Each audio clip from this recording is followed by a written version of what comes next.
أعوذ بالله من الشيطان الرجيم.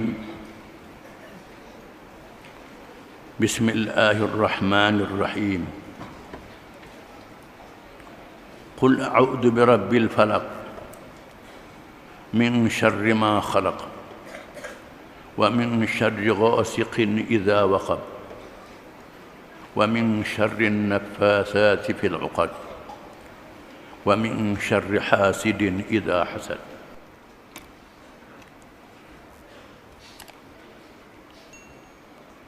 Dengan nama Allah yang Maha Pemurah lagi Maha Mengasihani.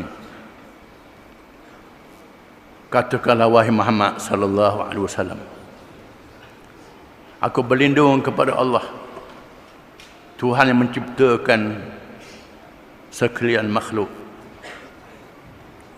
menciptakan waktu subuh, al-falaq ni subuh, dari bencana makhluk-makhluk yang ia ciptakan, dari bahaya gelap apabila masuk, dan dari kejahatan makhluk-makhluk yang menghembus pada simpulan-simpulan dan ikatan, dan dari kejahatan orang yang dengki apabila ia melakukan kedengkiannya.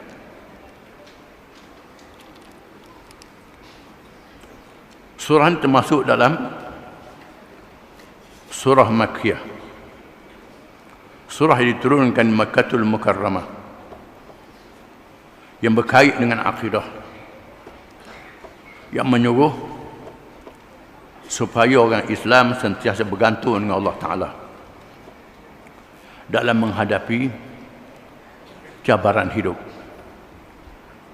Tuhan yang Maha Pemurah lagi Maha Penyayang, yang melindungi hamba-hambanya daripada kejahatan yang dapat dilihat dan kejahatan yang tidak dapat dilihat. Ada perkara yang kita nampak, perkara yang kita tak nampak. Banyak kejahatan itu. Maka Allah menurunkan ayat ini kepada Rasulullah SAW supaya mengajar umatnya. Qul a'udzu birabbil falaq.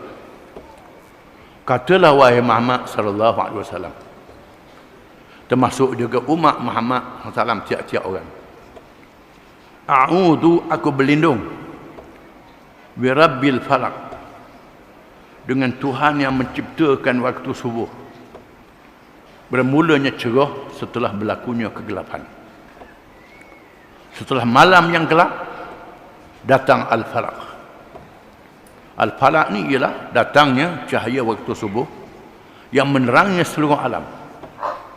Ini kurnia daripada Allah Ta'ala kepada hamba-hambanya yang telah bergelap. Dalam masa semalaman, kita memuji Allah, menyebut nikmat Allah SWT dengan menyebut dialah Tuhan yang mempunyai kuasa terhadap waktu siang dan malam, menukarkan masa daripada malam kepada siang dengan berlakunya waktu subuh, perginya malam dan datangnya waktu siang. Itu al-falaq. Min syarri ma khalaq, daripada kejahatan apa yang telah ia ciptakan. Apa yang Tuhan ciptakan daripada kejahatan itu, sama ada kejahatan daripada manusia, daripada jin, daripada binatang yang melata, daripada makhluk-makhluk yang dapat dilihat, yang tak dapat dilihat. Semuanya di bawah kuasa Allah Ta'ala. Allah Ta'ala jadikan makhluk ini ujian kepada makhluk-makhluknya sendiri. Ada makhluk yang baik, makhluk yang jahat, maka berlakunya pertemuan di antara baik dan jahat. Bila pertemuan ini, maka orang yang baik menjadi mangsa. Allah Ta'ala mengajar mereka yang baik ini supaya minta lindung daripada Allah Ta'ala, dengan Allah Ta'ala, dengan Tuhan daripada kejahatan-kejahatan. Apa-apa sahaja makhluk yang jahat. Ma ni ma nakirah, dengan makna umum. Apa-apa sahaja yang Tuhan cipta daripada kejahatan itu, Dia menjadikan untuk menguji hamba-hambanya. Kita minta supaya dia lindungkan kita dari kejahatan hamba-hamba yang ciptanya. Wa min syarri ghasiqin idza waqab, dan daripada kegelapan, daripada kejahatan kegelapan waktu malam. Mula tibanya kegelapan itu. Waktu malamlah waktu berpeluang bagi orang jahat untuk nak buat jahat dengan mudah. Nak curi mudah malam. Nak merampok mudah malam. Binatang nak tangkap mangsa pun mudah malam. Mudah waktu malam. Waktu malam ni waktu yang sangat mencabar. Kita minta Allah Ta'ala yang mempunyai siang dan malam itu melindungi kita dari kejahatan-kejahatan yang berlaku di waktu malam. Yang gelap gulita yang kita tak nampak. Wa min syarrin naffasati bil 'uqad, dan daripada kejahatan jampi-jampi yang disiup oleh ahli-ahli sihir kepada simpulan untuk menyihir mangsanya. Di sana ada manusia yang menjadi ahli sihir, menggunakan sihir. Di antara amalan sihir itu simpul, tali pada benang, dijampi tali itu, disebut nama orang-orang tu untuk menyakitkan orang, untuk membenci antara satu sama lain, khususnya memisahkan di antara suami dan isteri, menggilakan orang pada dia. Maksud saya juga ni, nak suruh orang gila kita, bunuh orang dengan sebab dia menggunakan jin. Manusia menggunakan jin, jin pula berkawan manusia, bersaing dua-dua ni, jahat berlaku. Manusia yang jahat berkawan dengan jin yang jahat, berkawan. Dan Allah Ta'ala menguji Nabi SAW apabila ahli sihir Nabi bin Al-Asam telah menyihir Nabi SAW dengan menggunakan tali benang yang disimpul, yang dijampi, diikat pada lilin yang dibentuk macam lembaga, ditikam dengan jarum. Nabi merasa seperti diberkas, lemah, dan merasa seperti ditikam. Disihirnya Nabi SAW. Lalu dia membaca surah ini. Setiap kali dibaca surah ini, tercabut sihir ini. Ikatan yang dikatakan sebelah ikatan yang diikat untuk menyihir Nabi. Malaikat Jibril beritahu ke Nabi, ada barang yang dia letak ke dalam tenaga. Lalu dia suruh sahabat dia Sayyidina Ali turun, buang sihir yang ada dalam tenaga tu. Kadang-kadang manusia berkawan dengan jin, jin berkawan dengan manusia. Jin yang kafir berkawan manusia, jadi kafir juga. Mudah je ilmu sihir ni, buat benda yang sebab-sebab jadi kafir. Jadi ilmu sihir tu.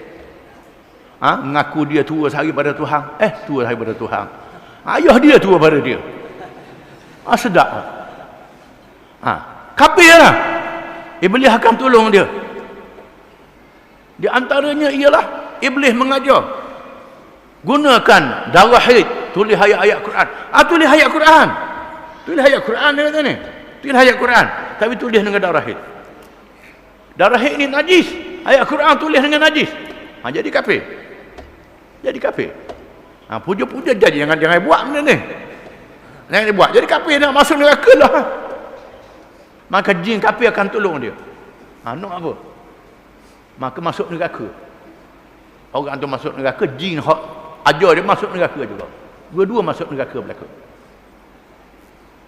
Ada orang tanya Abu Hanifah, kenapa mengajar di Iraq, imam, syekh, macam mana jin daripada api, neraka api, dah apa, dia api dah.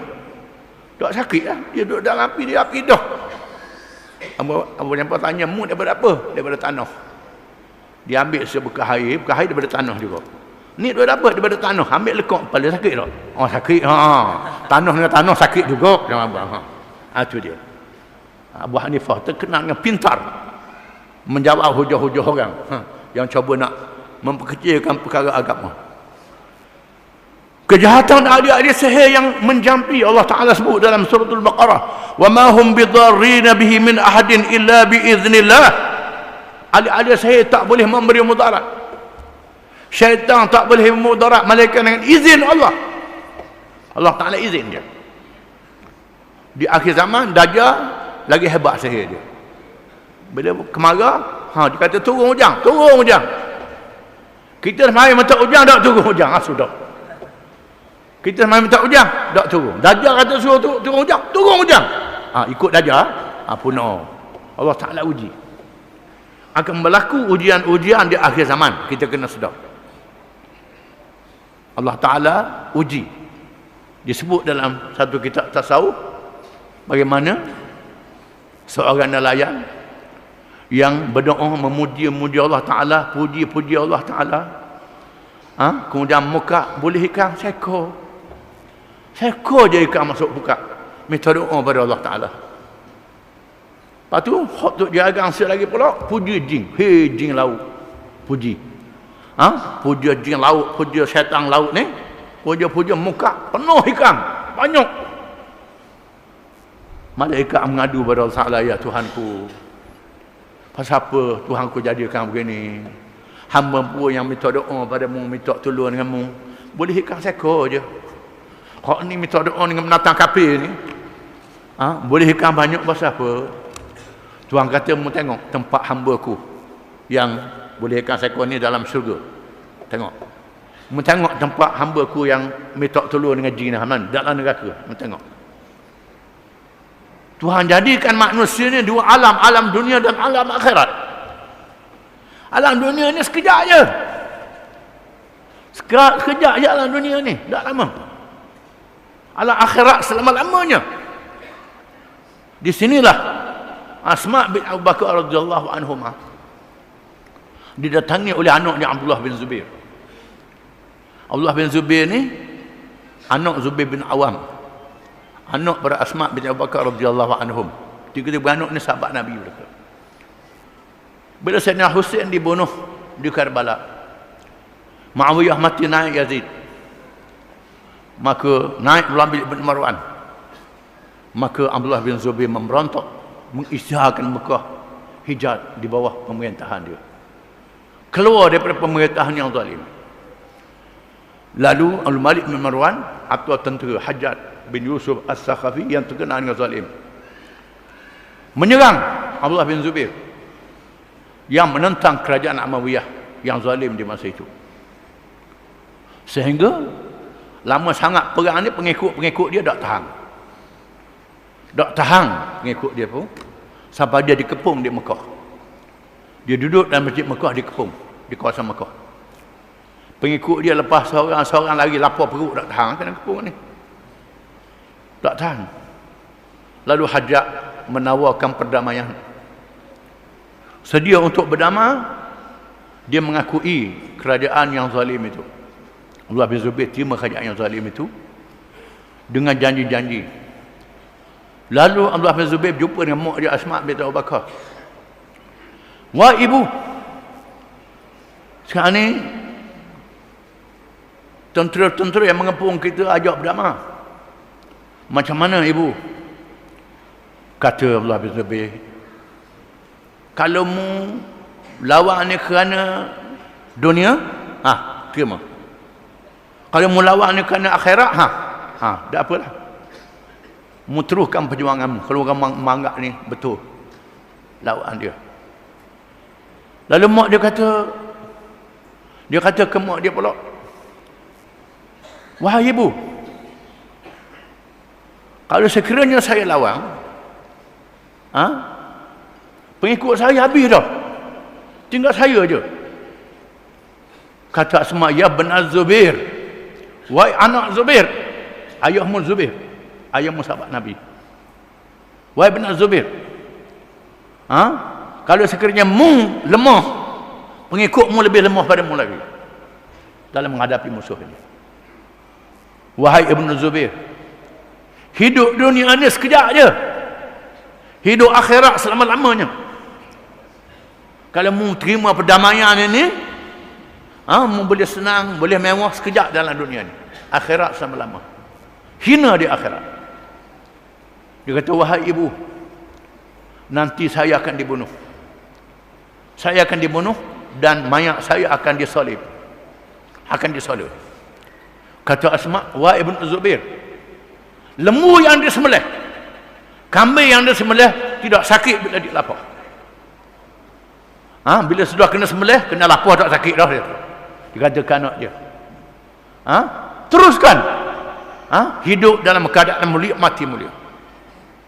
Hidup dunia sementara waktu. Hidup akhirat selama-lamanya. Apa mu takut? Tegakkan kebenaran ini. Walaupun kebenaran ini susah. Kalau mu ambil senang dunia saja, bolehlah sekejap. Boleh berapa beliung? Berapa liung, ratus beliung ke? Makan-makan jadi tahi. Habis begitu je. Pakai baju habis. Dawah. Dalam kubur, mana pula dalam kuburnya? Ini dia. Hendaklah utamakan akhirat. Akhirat diutamakan. Ini dia. Jadi ada kalangan manusia ni yang mengejar dunia. Yang mengejar dunia ni lah. Nak kelebihan dunia ni. Menggunakan sihir, menggunakan macam-macam. Wa min syarri hasidin idza hasad. Mintalah perlindungan daripada Tuhan. Minta perlindungan dengan Tuhan daripada orang yang hasad, yang dengki terhadap kita. Boleh dia dengki. Dengki ni ialah kita tengok orang yang dapat nikmat, kita mahu nikmat dia hilang. Biar ada kita pada nikmat itu. Dia biar pada kita nikmat, biar nikmat dia hilang.